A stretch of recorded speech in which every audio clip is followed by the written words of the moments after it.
अब मैं आपको एक बेहतरीन यूज आज बताता हूं, बेहतरीन। अक्सर स्टूडेंट्स कंफ्यूज करते हैं कि एंड कहां आएगा और एज वेल एज कहां आएगा।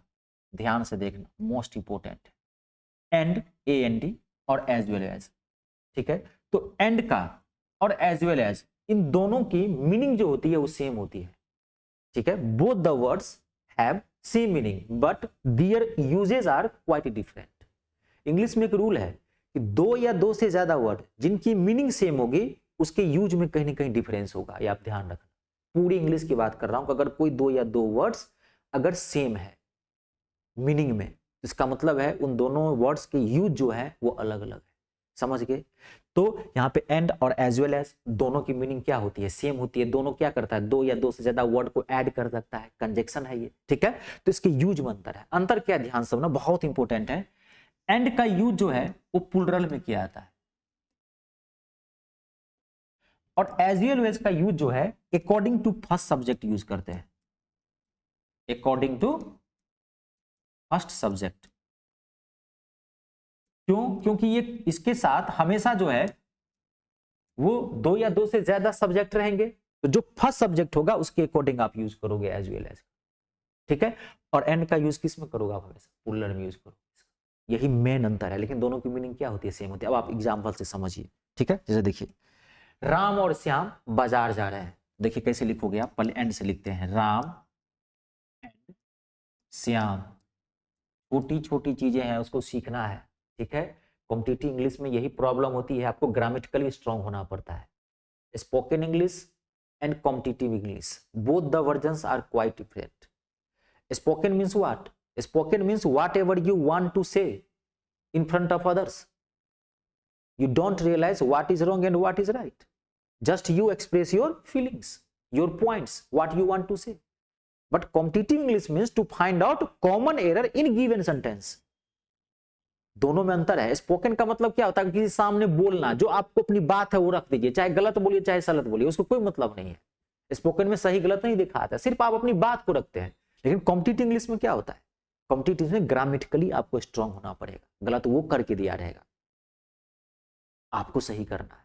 इसमें ग्रामेटिकली आपको स्ट्रांग है, ग्रामर को फोकस करना है इसमें। ठीक है, तो Ram and Shyam are going to market.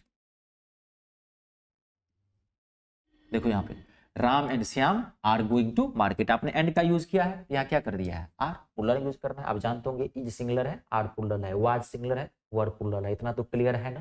खैर कोई नहीं, मैं बेसिक का भी एक आपको पूरी इंग्लिश का बेसिक का एक वीडियो बना के डाल दूंगा।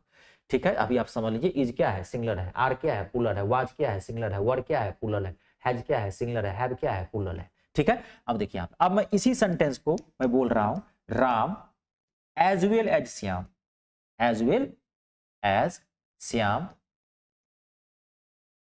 are going to market, are going to market। अब ये सेंटेंस गलत हो, मीनिंग सेम है, सेंटेंस का स्ट्रक्चर गलत है, यूजेज अलग अलग है। ठीक है, राम एज वेल एज क्या है? एज वेल एज का यूज क्या होता है? According to first subject. पहला सब्जेक्ट क्या है? राम, और राम तो सिंगुलर, राम जो है वो सिंगुलर है, तो सिंगुलर है तो यहाँ क्या आ जाएगा? आर। गलत है, यहाँ क्या आएगा? इज। समझे? एंड और एज वेल एज में क्या अंतर है? यूजेज में अंतर होता है। क्लियर हो गया? अब मैं आपको एक और बहुत चीज आता हूं, अक्सर एग्जाम पूछे जाते हैं कभी भी, अब ध्यान देखना, बोथ के साथ जहां भी आपको बोथ दिखे, it's a very very important, both के साथ हमेशा आप एंड का यूज करना, न कि एज वेल एज। बोथ के साथ हमेशा किसका यूज किया था? जहां भी बोथ दिखे, अब देखना के साथ क्या आया हुआ, अगर एज वेल एज आया है तो वही पार्ट गलत है। बोथ के साथ हमेशा क्या यूज करते हैं? जब भी कभी देखेंगे इंटरव्यू वगैरह के लोग जाते हैं कहीं, अपना बायोडाटा वगैरह तैयारी करते हैं, उसमें तो एक सेंटेंस नीचे में लिखता है, अपने करिकुलम में लिखा रहता है, I know how to speak English, how to speak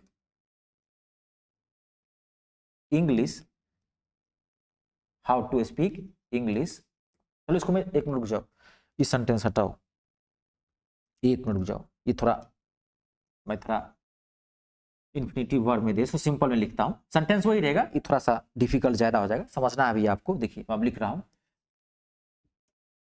I know, I know Hindi, I know Hindi, I know Hindi as well as English.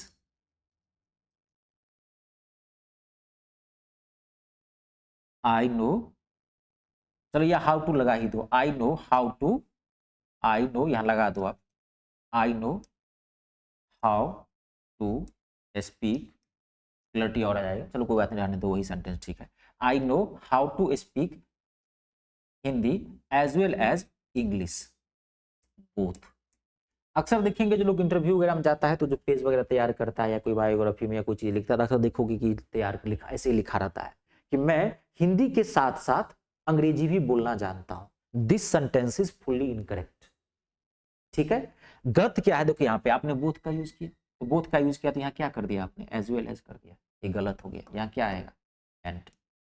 I know how to speak Hindi and English both. Clear हो गया, छोटी छोटी अक्सर exam में पूछे जाते हैं ये सब चीजें। ठीक है, चलिए आज के बाद आपको एंड और एज वेल एज में कभी दिक्कत नहीं होनी चाहिए। ठीक है।